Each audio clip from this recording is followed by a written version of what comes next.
खुदा की आशीषों में आपको लेते हुए मैं आगे बढ़ता हूँ। सबसे पहले आप सब लोगों के साथ खुदा की बरकतें हों, खुदा का रहम हो जाए। आज का दिन फिर से खुदा ने बनाया।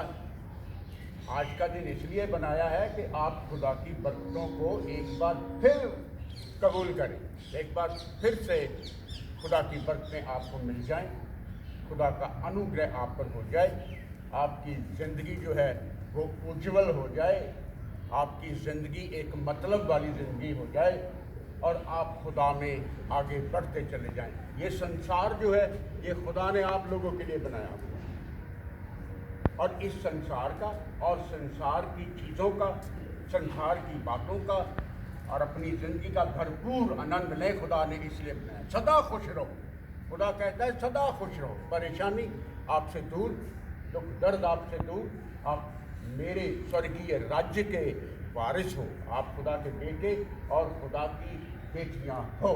इसलिए सदा खुश रहा करो, सदा ही मुस्कुराते रहा करो। हर एक परेशानी जो आ जाए ना तो वो अपने ऊपर लेने की ज़रूरत नहीं है, वो खुदा के सामने रख दी। खुदाया मैं आज की इस परेशानी को तेरे सामने रख देता हूँ। हम लोग कमज़ोर हैं, हम लोग नादान, हम लोग मिट्टी, तो मिट्टी का कोई वजूद नहीं होता। मिट्टी तो मिट्टी है, अक्सर खाक में मिल जानी, खाक है और खाक में मिल जानी। तो इसलिए हमारा कोई वजूद नहीं है, हमारा वजूद इसलिए है कि हम खुदा के लोग, हम मसीहा के बेटे और बेटियां, इसलिए हमारा वजूद है।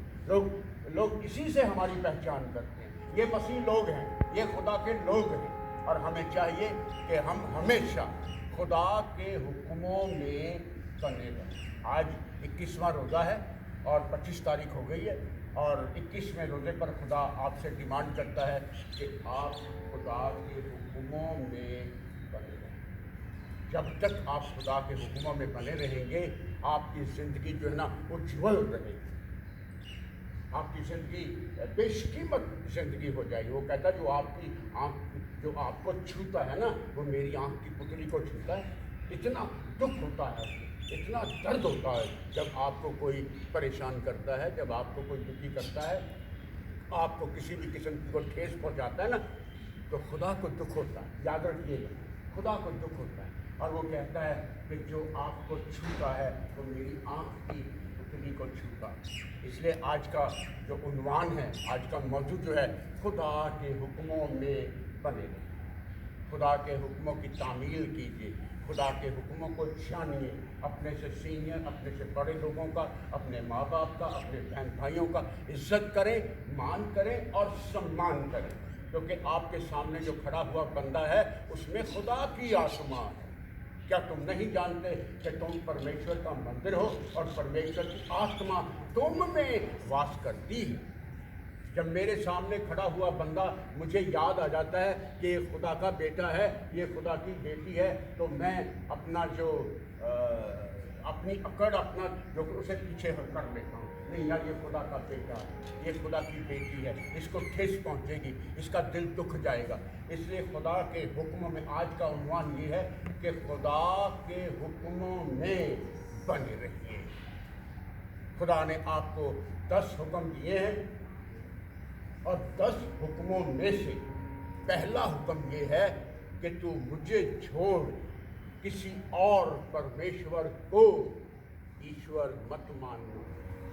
मुझे छोड़ तेरा कोई और ईश्वर ना हो।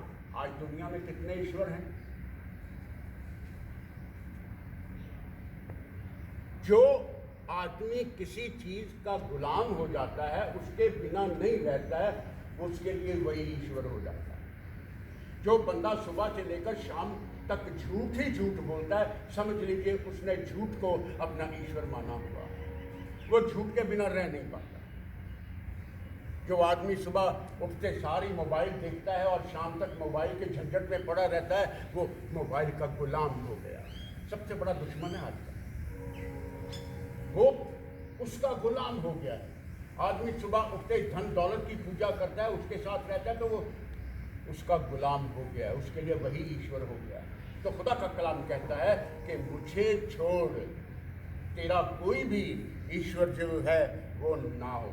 निर्गमन की किताब है, उसका 20वां अध्याय है, उसकी 3री आयत बयान कर रही है, पढ़ने की जरूरत नहीं है, सब जानते हैं कि मुझे छोड़ तेरा कोई और परमेश्वर नहीं होना चाहिए। पहला इंसान पहले हुक्म की कुताही कर गया, उसने पहला हुक्म ही नहीं माना।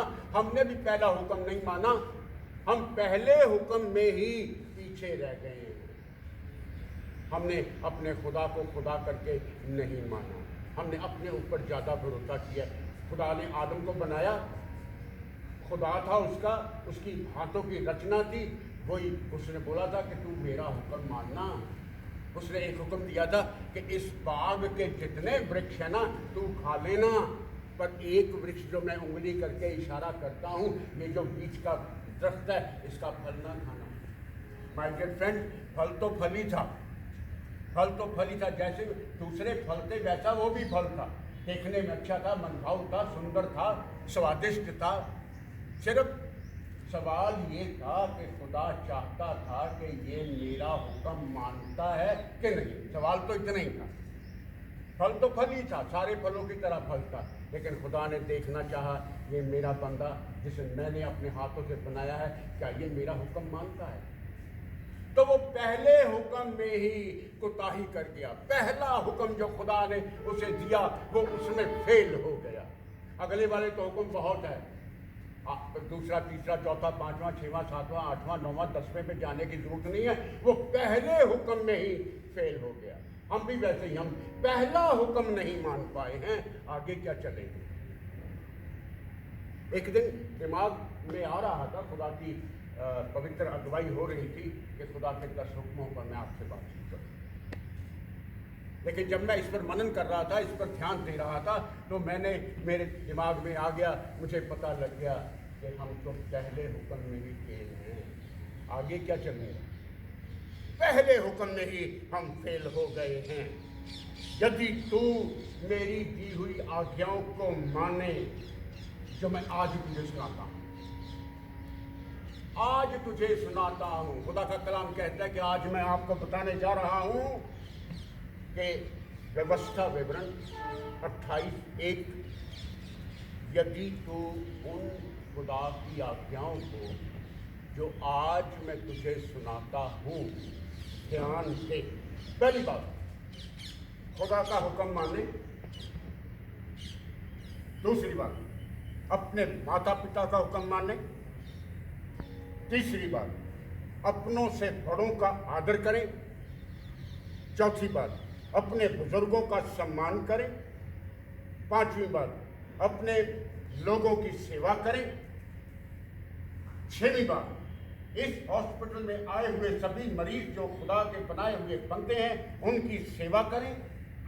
सातवीं बात, अपनी रोजी रोटी का आदर करें, अपने शरीरों का आदर करें, क्योंकि ये खुदा की आत्मा इसमें वास करती है। अपने शरीर का आदर करें, इसे पाक और पवित्र रखें, क्योंकि ये खुदा की देह का अंग है। अगर तुम ऐसा करोगे, शर्त आ गई, यदि तुम ऐसा करोगे तो वो आप सबको सब जातियों में श्रेष्ठ कर देगा। पढ़ दीजिए जी, कहाँ लिखा है। यदि तू अपने परमेश्वर यहोवा की सब आज्ञाएं जो मैं आज तुझे सुनाता हूँ, मैंने सुना दी आपको साफ साफ लफ्जों में और ऊंची आवाज में बयान किया गया। अपने बुजुर्गों का आदर करें, सम्मान करें, अपना आदर करें, लोगों का आदर करें, बड़ों का आदर करें, अपने खुदा का आदर करें, उसके हुक्मों में बने रहें। यही तो जिंदगी है हमारी, अदरवाइज हमारा वजूद नहीं है। मैं पहले कह चुका हूँ, हम खाक थे, खाक हैं और खाक ही रहेंगे। खुदा ने हमें अपने हाथों से बना करके अपनी तरह का वजूद दिया। पढ़िए, पूरा कीजिए। चौकसी से पूरी करने को चित्त लगाकर उसकी सुने, तो वह तुझे पृथ्वी की सब जातियों में श्रेष्ठ करेगा। वो आप लोगों को जमीन पर रहती हुई सब जातियों में से आपको श्रेष्ठ कर देगा, आपको ऊंचा कर देगा। पहली बात। दूसरी बरकत मिलने वाली है, खुदा के सारे आशीर्वाद जो हैं, सारे, एक नहीं, खुदा के सारे आशीर्वाद जो हैं वो आप लोगों पर पूरे हो जाएंगे, क्योंकि आप खुदा के हुक्मों में बने हुए हैं। आज से आपको याद दिला रहा हूँ कि खुदा के हुक्मों में बने हुए। जरा सा आंखें बंद करके अपने मन को शांत करके खुदा का हुक्म पूछ लीजिए करें, खुदाया आज मेरे लिए तेरा नया हुक्म क्या है, आज मैं क्या करूं, मुझे बता दे, मुझे वो रास्ता बता दे जिस रास्ते पर मुझे चलना है, मुझे वो सच्चाई दे दे खुदा, ना मुझे वो वफादारी दे दे, मेरी रोजी रोटी को आगे कर खुदा। मैंने कहा कि अपनी रोजी रोटी का सम्मान करें, बड़ी लंबी चीज़ है जो मैंने आज कह दी है आप लोग, इसका आदर करें, इसको संभाल के रखें, इसे अपने हाथों में रखें, ये खुदा की देन है।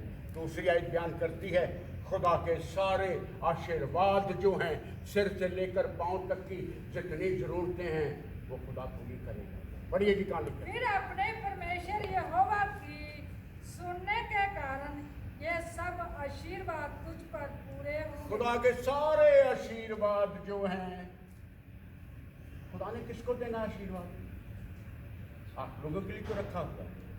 खुदा का सिंहासन आप लोगों के लिए है, खुदा की बरकतें आप लोगों के लिए, खुदा ने आसमान बनाया है उसकी सारी आशीषें आपके लिए, खुदा ने ज़मीन बनाई है, ज़मीन की सारी आशीषें, ये ज़मीन सदियों से फसलें दे रही है, आपके लिए तो है। आपने अभी तक खुदा को जाना नहीं, खुदा के सारे आशीर्वाद जो हैं वो तुझ पर पूरे होंगे। यूहन्ना 15:14, अगर आप खुदा के हुक्मों को मानेंगे तो आप खुदा के मित्र हो जाएंगे, आप खुदा के दोस्त बन जाओगे। पढ़िए जी कहां लिखा है, यूहन्ना 15:14, जो आज्ञा मैं तुम्हें देता हूँ यदि उसे मानो तो तुम मेरे मित्र हो। तुम मेरे मित्र हो, यू विल बी फ्रेंड्स। और फ्रेंड्स में कभी कोई धोखा नहीं होता है, कोई फ्रेंड नहीं होता है। जो बातें बच्चा अपने माँ बाप को नहीं बता सकता ना, वो अपने फ्रेंड्स को बता देता है।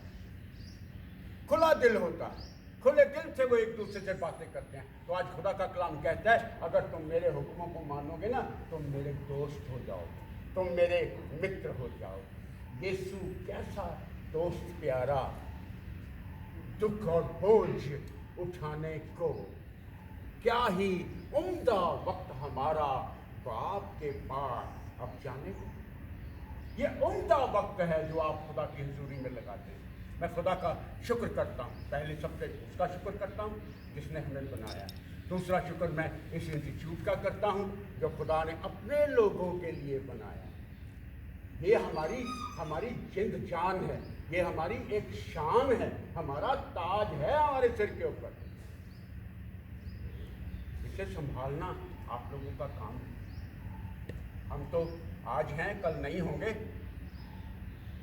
आने वाले जो बच्चे हैं वो मेरी जगह पर यहाँ काम कर रहे होंगे, क्लास में टीचर बन जाएंगे, कोई सुपरिटेंडेंट बन जाएगा। हम लोग सदा रहने वाले नहीं हैं, लेकिन आप लोग सदा रहने वाले हैं। आप लोगों ने इसे संभालना है, अपने कंधों को मजबूत कर लीजिए। ये उम्दा वक्त है कि हम खुदा की हुजूरी में आते हैं और खुदा ने आपको हिम्मत, बल, बुद्धि और शक्ति दी हुई है कि आप शैतान के जलते हुए तीरों को बुझा सको। आपके अंदर ताकत है, आपके अंदर सामर्थ है खुदा की दी हुई कि आप खुदा के। इसलिए मैं आपसे कहता हूँ आज के अपने से सीनियर्स का आदर करें, मान करें, अपने डायरेक्टर का, अपने और बड़े सीनियर लोग जो हैं जिनकी अगुवाई में हम लोग काम करते हैं, उनके हुक्मों में बने रहें। मुझे एक किस्सा याद आता है।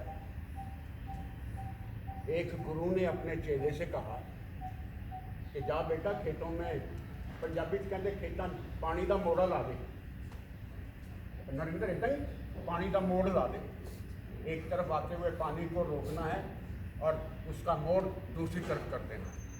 सर्दी के दिन थे तो गुरु का शिष्य जो है बच्चा उठा, उसने कस्सी उठाई और पानी पर चला गया। वो कस्सी भरता, मिट्टी गिराता, वो पानी बहा देता, वो फिर मिट्टी फेंकता, फिर बह जाती। उसे 2-3 घंटे लग गए इसी उधेड़-बुन में। वो कस्सी भर भर के मिट्टी की गिरा रहा था, पानी का बहाव ज़्यादा था, वो उस मिट्टी को रहने नहीं देती थी। आप लोग सुन के हैरान हो जाएंगे। बाद में उस बच्चे ने क्या किया, उसने अपने आप को ही पानी के आगे लिटा दिया और पानी का मोड़ हो गया। सुबह जब हुई, गुरु ने देखना चाहा कि शिष्य कहाँ है, बच्चा कहाँ है। बच्चा तो मिल ही नहीं रहा। देखा तो वो पानी में अकड़ा पड़ा।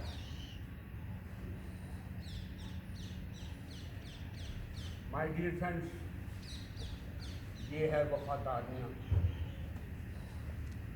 इसे कहते हैं कि बड़ों का हुक्म मान लेना। कह दिया खड़े रहो, खड़े रहो। एक आदमी से कहा गया, डॉक्टर एक आदमी से कहता है, वो देख रहा है तो उसको कहता है कि सांस रोको। उसने तो सांस रोक ली। डॉक्टर ने देख लिया, बाद में से ये कहा ही नहीं कि सांस ले ले। वो बेचारा सांस रोक के बैठा रहा। उसे कहने की जरूरत है कि अब मैंने देख लिया, अब आप सांस ले सकते हैं, आराम से सांस ले। खुदा की बातें हैं, खुदा की बातों में बने रहें।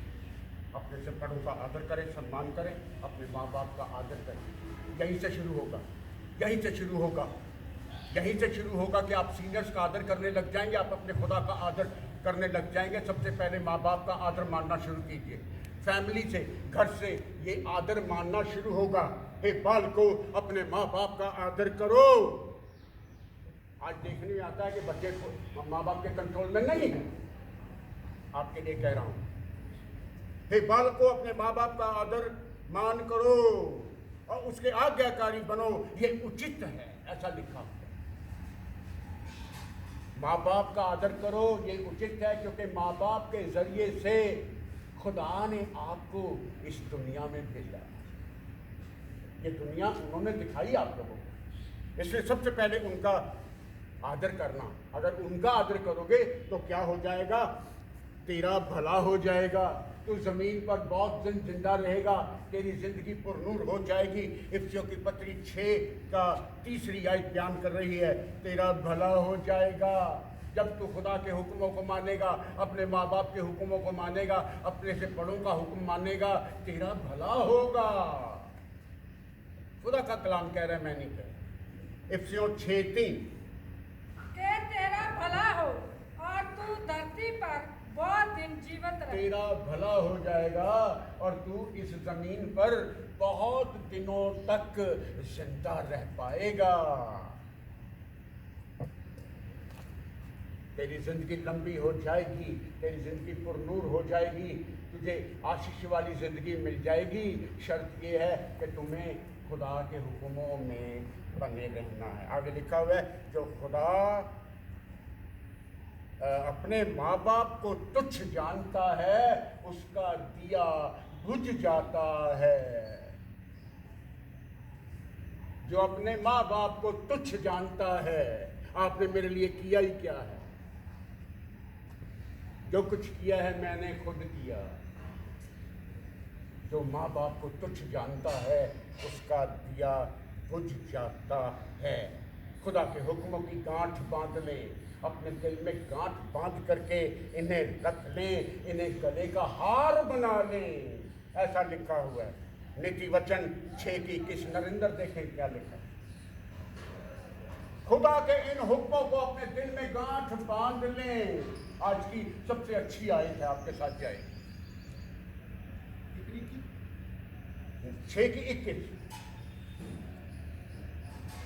खुदा कि इन हुक्मों को अपने दिल में गांठ बांध ले, इनको अपने हृदय में सदा गांठ बांध रखें, सदा के लिए गांठ बांध ले और अपने गले का हार बना ले। और इन हुक्मों को अपने गले का हार बना ले।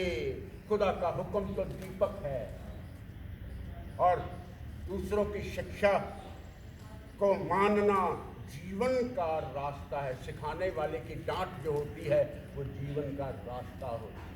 आज का स्टूडेंट नाराज हो जाता है, आज का स्टूडेंट दुखी हो जाता है, सीधा अपने माँ बाप को शिकायत करता है, मुझे आज क्लास में खड़ा कर दिया है, मुझे आज क्लास से बाहर निकाल दिया गया है। बच्चों याद रखना, सिखाने वाले की डांट जो है वो जिंदगी का रास्ता होती है। 23वीं आयत का दूसरा हिस्सा लिखा हुआ है आपके लिए। मैं जो कुछ कहता हूँ खुदा के कलाम से कह रहा हूँ, अपने पास से कुछ नहीं कह रहा हूँ। यहाँ हम लोग हीलिंग में हैं, हम लोग टीचिंग में हैं, हम लोग प्रीचिंग में हैं। मैं सारी बातों का कंक्लूड करके आपको आपके सामने पेश करता हूँ। मेरे वचन में, मेरे कलाम में टीचिंग भी रहती है, मेरे कलाम में प्रीचिंग भी रहती है, मेरे कलाम में हीलिंग भी रहती है। It is a three fold, और मैं तीनों को मिला करके आगे चलता हूँ। मिल गए? चलिए पढ़िए। सिखाने वाले की डांट जीवन का मार्ग है। सिखाने वाले की डांट जो है वो जिंदगी का रास्ता है। याद रखिएगा, सब कुछ सुना गया, सब कुछ पढ़ा गया, आखिर की बात ये है पल्ले बांधने कि खुदा के हुक्मों की पालना करना ही मनुष्य के जीवन का संपूर्ण कर्तव्य है। मैं नहीं कह रहा, खुदा का कलाम कह रहा है, पढ़ लीजिएगा इसको जा करके। सबो उपदेशक की किताब है, उसकी 13 आयत बयान करती है कि सब कुछ सुना गया, सब कुछ पढ़ा गया। अंत की बात यह है कि खुदा का डर मानो, खुदा के हुक्मों में रहो, उनके हुक्मों का पालन करो, क्योंकि मनुष्य के जीवन का संपूर्ण कर्तव्य जो है ये। खुदा आपको बरकत दे, आपको आशीष दे। उम्मीद करता हूँ कि आज का कलाम आपकी समझ में आया होगा, आज की बातें आपकी समझ में आ गई होंगी, और आगे से आप अपने बड़ों का, अपने माँ बाप का, बुजुर्गों का, मरीजों का, रिश्तेदारों का मान करेंगे, सम्मान करेंगे। उनके दुखों को और दुखी मत करना। मरीज दुखी हालत में आता है, उसका रिश्तेदार दुखी हालत में आता है, तो मेहरबानी करके उन्हें और दुखी ना करें, बल्कि उनके दुखों में उनके सहभागी हो जाएं, उन्हें हौसला दें। आप ठीक हो जाएंगे। आप बिल्कुल सही जगह पे हैं, आपको खुदा ने बिल्कुल ठीक जगह पर भेजा है। आप बिल्कुल दुरुस्त हाथों में हैं, खुदा के हाथों में हैं। आप ठीक हो जाएंगे। किसी से मत कहना कि आप ठीक नहीं हो सकते। किसी से मत कहना कि ये बीमारी लाइलाज है, इसका इलाज नहीं है, आप ठीक हो जाएंगे, आप तंदुरुस्त हो। इतना कहने से वो आधे से ज़्यादा ठीक हो जाएगा। इन बातों को याद रखें। खुदा आपको बरकत दे। कल फिर से देखेंगे क्या कलाम आता है, क्या बातें आती हैं। खुदा आपको बरकत दे। अपनी आंखें बंद करें, अपने हाथ को जोड़ लें और खुदा के हुक्मों के मुताबिक अपनी ज़िंदगी को बसर करें। खुदा कहता है कि खुदा के सामने झुक जाओ। खुदा का हुक्म है कि उसके सामने नीवे हो जाओ। खुदा का हुक्म है कि उसके सामने हाथ जोड़ करके खड़े हो जाओ। खुदा का हुक्म है कि खुदा की बातों को सुनो। खुदा का हुक्म है कि खुदा की बातों में बने रहो। जब ये सब सारी चीज़ें हो जाएंगी, खुदा आपको बहुत आशीष देगा, खुदा आपको बहुत बरकत देगा, खुदा आपके साथ रहेगा, क़यामत रहेगा, आपके दिलों में, आपके परिवारों में, आपके यार मित्रों के साथ रहेगा, और आप खुदा के मित्र हो जाएंगे, आप खुदा के दोस्त हो जाएंगे, उस खुदा के नाम से जो हमें यूँ मांगना सिखाता है। ऐ हमारे बाप जो आसमान पर है, तेरा नाम होना चाहिए, तेरी बादशाहत आए, तेरी मर्जी जैसे आसमान पर पूरी होती है, जमीन पर भी पूरी। हमारे रोज की रोटी आज हमें बख्श दे, जैसे हम अपने कसूरवारों को माफ़ करते हैं, तू भी हमारे कसूर हमें माफ़ कर। हमें आज़माइश में ना पड़ने दे, बल्कि बुराई से बचा, क्योंकि बादशाह, कुदरत और जलाल हमेशा तेरे। आमीन। खुदा की बरकतों के लिए अपने हाथों को उठा दीजिए। खुदा का कलाम फरमाता है कि अपने पाक और पवित्र हाथों को उठा करके खुदा का सम्मान करें, उसका आदर करें, उसके हुक्मों को मानें। हम खुदा की बरकत को लेने जा रहे हैं। अब हमारे खुदा यीशु मसीह का फजल, खुदा बाप की मोहब्बत और रूह पाक के रिफाकत और शराकत आप सबों के साथ, कुल ईमानदारों के साथ, कुल कायनात के साथ, हॉस्पिटल के साथ, हॉस्पिटल में आए हुए सभी मरीज और रिश्तेदारों के साथ अब से लेकर के हमेशा हमेशा तक बनी रहे। आमीन। सभी मिलकर जोर से बोले आमीन। आमीन। शाबाश, खुदा आपको बरकत दे। Hallelujah hallelujah